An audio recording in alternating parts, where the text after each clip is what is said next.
श्री जंगी जी बहुत सिद्धि प्राप्त महापुरुष थे।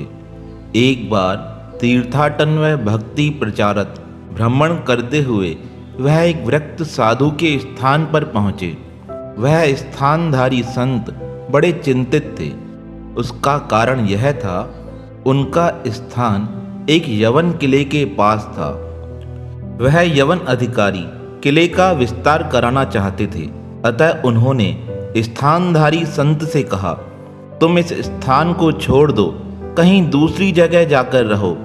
संत अभी निश्चय नहीं कर पाए थे स्थान छोड़कर कहाँ जाएं।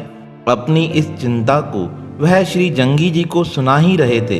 इतने में बहुत सारे यवन उनके स्थान पर एकत्रित हो उन्हें धमकी देते हुए कहने लगे, तुम्हें कितनी बार कहा है यहाँ से हट जाने के लिए।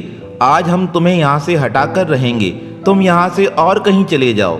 श्री जंगी जी ने जब यह बात सुनी उन्हें बड़ा दुख हुआ।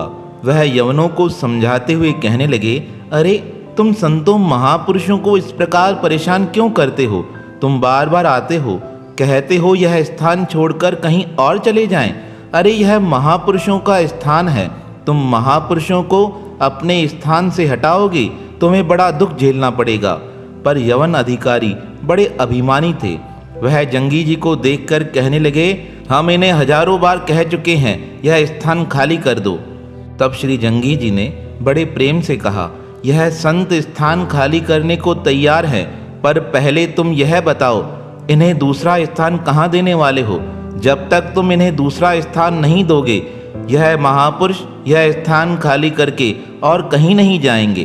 तुम लोग जाकर अपने बादशाह से कह दो वह हम लोगों के रहने के लिए स्थान की व्यवस्था कर दे, तब हम यह स्थान खाली करके कहीं और जाएंगे। भक्त जंगी जी की बात सुनकर भी यवनों ने भक्त जी की बात पर ध्यान नहीं दिया और अभिमानवश उस संत जी के स्थान को तोड़ने व गिराने लगे। तब श्री जंगी जी को बहुत क्रोध आ गया। तब भक्त जंगी जी अपना प्रभाव दिखाने के लिए विवश हो गए। वह अपने आसन से उठे, संत जी के ऊपर दया दिखाते हुए और पूछने लगे, बताइए इन यवनों का किला कहाँ है। तब संत जी उन्हें अपने घर से बाहर लाकर उन यवनों का किला दिखाने लगे। तब भक्त जंगी जी ने अपने प्रभाव को दिखाते हुए धरती पर एक चरण प्रहार किया।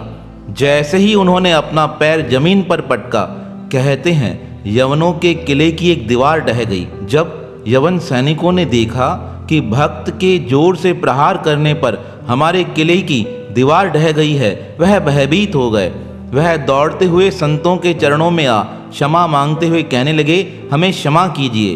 जंगी जी का क्रोध भी शांत हो चुका था। वह बादशाह से कहने लगे, तुमने बड़ा अपराध किया है।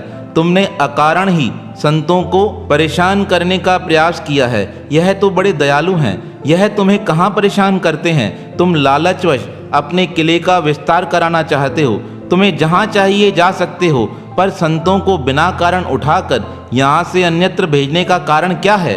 तब यवन बादशाह क्षमा मांगते हुए कहने लगा, मुझसे अपराध हुआ है, आज के बाद कभी मैं ऐसी जिद नहीं करूँगा। कहते हैं तब यवन बादशाह ने जंगी जी के चरणों में प्रणाम किया और बहुत सा धन संत सेवा में लगा दिया।